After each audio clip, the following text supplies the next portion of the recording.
She was just 16 years old, full of life, deeply religious, and loved by her family. On a summer afternoon in 1972, she left home in Springfield, New Jersey, and never came back. When her body was discovered weeks later, high on a cliff surrounded by twisted branches and dark rumors, it became one of the strangest and most unsettling murder cases New Jersey has ever seen, one that was almost lost to time. This is the story of Jeanette Depalma, and the truth that still hides in the shadows. Cue title music swell. August 7th, 1972. It was an ordinary summer day. Jeanette Depalma told her mother she was going to take the train to visit a friend. She never made it there, and no one would see her alive again. Her family reported her missing almost immediately, but back then, a missing teenager? Police usually assumed they were just a runaway.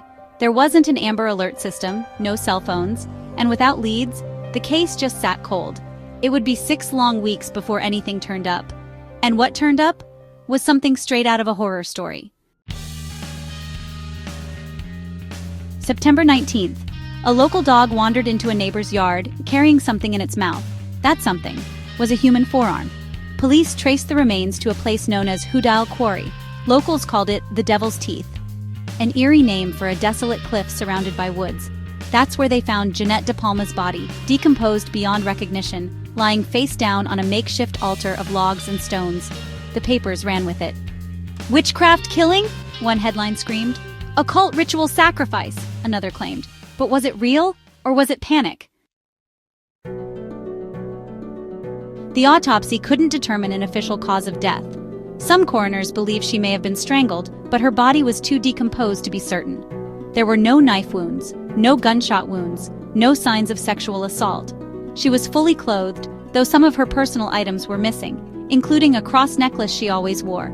Her purse was found nearby, but mysteriously, it had been moved. Dropped? Planted? We'll never know. One strange note? Her body contained high levels of lead, which remains unexplained to this day. This was the early 70s, and the US was just starting to spiral into the satanic panic era. The idea of cults, witches, and ritual sacrifice exploded in the media, and Jeanette's death fit the narrative all too well. Locals began talking. Some claimed they'd seen cults performing rituals in the woods. Others said Jeanette had been trying to convert people to Christianity, and that made her a target. There were even whispers that a local witch had been brought to the scene to consult with detectives. It sounds bizarre, but then again, nothing about this case is normal.